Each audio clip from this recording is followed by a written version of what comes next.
बिस्मिल्लाहिर्रहमानिर्रहीम अस्सलाम वालेकुम वेलकम टू बायोलॉजी क्लास 11 बायोलॉजी दा चैप्टर नंबर 10 ने तरी کې مونږ شروع کړو چې موومېنټ اف واټر ثرو روټس پای کې به مونږ دا وی چې درې لارې داسې دي یا درې طریقې داسې دي چې پاغه کې د غیب ذریعہ باندې چې د واټر چې د موومېنټ کې په ټول پلانټ کې په اخر کې چې د زایلم د ورځې بیا غزانه ډیسټریبیوټ کوي او چې کله زایلم درشي په دغه وخت کې زموږ سره درې لارې دي یو مونږ ویلو اپوپلاست پاثوي پای کې مونږ وایو چې روټ هیرز نه کم او چې د کورټکس تلل شي د کورټکس نه انډوډرم ته انډوډرم نه پریسایکل دا پریسایکل نه زایلم دا خو په دې کې به مونږ د ویمه لارې خبره کوو چې هغه ته بلل کېږي سمپلاست پاثوي سمپلاست پاثوي څه توشي کوي چې water translocates along the non-living cell wall and intercellular spaces اوس په دې کې څه خبره ده په سمپلاست پاثوي کې زموږ سره کمی اوبه چې دي ترانسپورت کېږي هغه به د دوه سیزونو نه پاس کیږي اولنې سیز زموږ سره سره نان لیوینګ سیل وال د دوه سیمه شدا څه او دا غي نه علاوه انټر سیلولر سپیسز مطلب سره چې په سمپلاست پاثوي کې به زموږ سره واټر چې دی دا غي ترانسپورت په د دوه سیزونو نه کیږي یو نان لیوینګ سیل وال او دا غي نه علاوه چې د انټر سیلولر سپیسز د باندې دیمه نان لیوینګ سیل وال او انټر سیلولر سپیسز په دې پوکو also move inwards across the living cortical cell by osmosis چې کله د نان لیوینګ سیل وال مطلب دا چې کله انټرسیلولر سپیسز دا د سیلونو په منځ کې چې کوم سپیس دي دي تراشي بیا د نان لیوینګ سیل وال نه پاشي ټیشو بیا چې کله د سیل ته ننوځي نو پروسس زموږ سره سره اسموسیس دی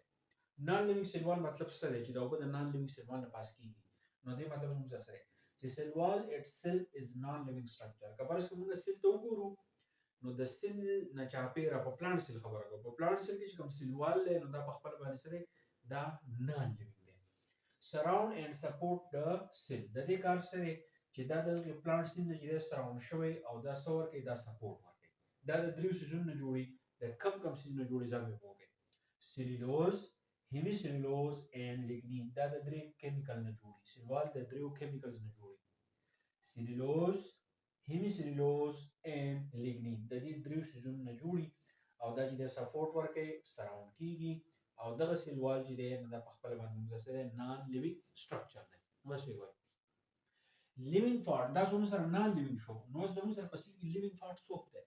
لیوینګ پارت از پروټوپلاست لیوینګ پارت زموږ سره څوک دی پروټوپلاست هغه زموږ سره څوک دی هغه سیل ممبرین دی او سایټوپلازم دی نو دې خبره مطلب دا شو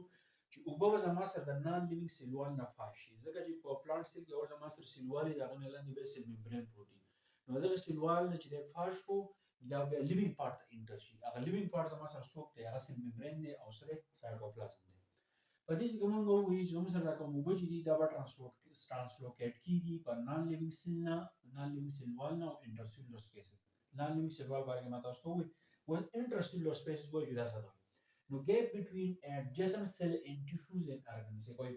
فرض کړه زموږ سره ګروپ اف ټیشو دی یا زموږ سره د ګروپ اف ارګن دی نو زموږ سره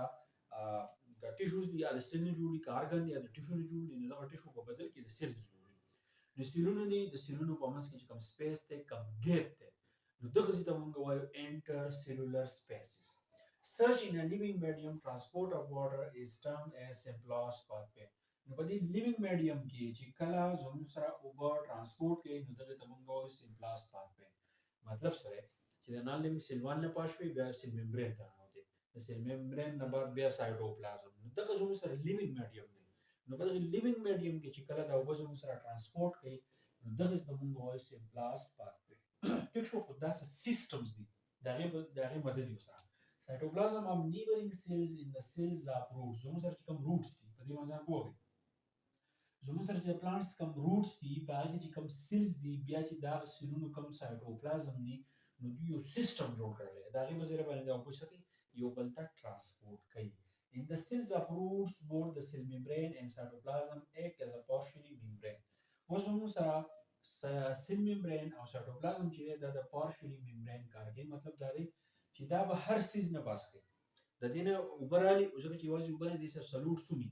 نو دا موږ د اوبو خبره کوو نو دا پارشلی مطلب دا دی د سیل ممبرین د سایټوپلازم چې دی دا به اوبو په مخ باندې چې ترانسپورت کوي یو سیل نه یو ته یو سیل نه بل ته نو دې ته موږ وایو سمپلاست پاثوي چې اوبه چې دي هغه به زموږ سره د پلانټ کوم سیل له سیل وال نه پاشي بیا د سیل ممبرین نه بیا د سایټوپلازم ټیک شو په دې کې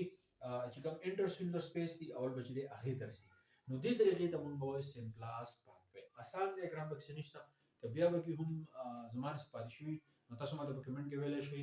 څه کنفیوژن هغه ماته ووایئ ته